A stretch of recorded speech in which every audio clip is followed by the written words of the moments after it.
So in the Boxing Science React series, it's fantastic to analyse and evaluate the training methods of the champions of today. Also look at the training methods of the future champions, but also look at the past champions as well.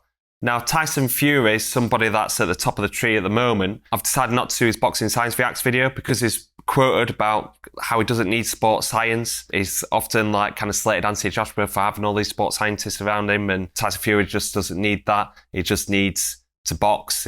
Nobody needs to tell him what to do. However, he does have a strength and conditioning coach and does have a nutritionist. So he's trying to improve his physical performance to help enhance his boxing performance as well. In terms of his strength and conditioning, he seems to be doing quite random stuff, quite heavy stuff. Technique isn't optimal, but it's something that works for him. If Tyson Fury was sat in the room right now and he asked me what are the benefits of sports science, he's 12-round fit, he's gone to war with Deontay Wilder and everything like that. He's been boxing all his life. So he's efficient in fighting. He probably could do in the gym 15, 20, 25 rounds, all at a certain pace. In terms of his punch outputs, in terms of his fights with Wilder and everything like that, is a lot lower than the punch outputs of other heavyweights such as Usyk, such as Joshua, such as Joe Joyce as well. Has he got the ability to go up the gears? Him being 6'9" and a master boxer, he's able to basically manage that pace. If he comes up against a fighter such as Usyk that might be able to work through the gears and make him work harder, then that might affect his fitness going towards the latter rounds.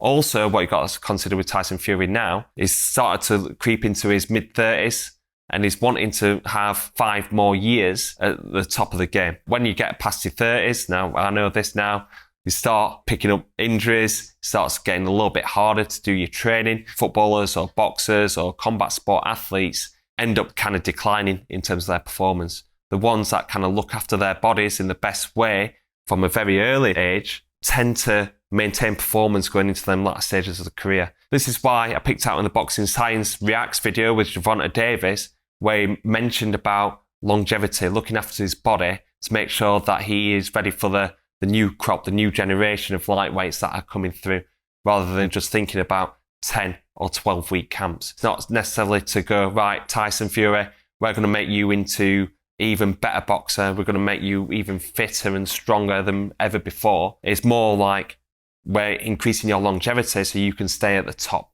for longer. This brings me on to another argument in terms of kind of this old school boxing mindset where a lot of boxing coaches in the past have said, well, Muhammad Ali didn't do it or Sugar Ray Robinson didn't do it, so why should these crop of boxers do it as well? My argument to them is that people like Muhammad Ali, they trained to the best of their ability to what was available to them. Muhammad Ali, skipping, press-ups, sit-ups, intense circuits, intense boxing work, going on to the long road runs and everything like that. That was available to them at that stage. Now we've got advances in sports science and strength and conditioning. If Muhammad Ali was around today, he'd probably be doing all this and probably be advancing his physical performance. So old school fighters, even though that they didn't have this available and didn't do it, they still look for ways to try and enhance their physical performance, improve their boxing performance.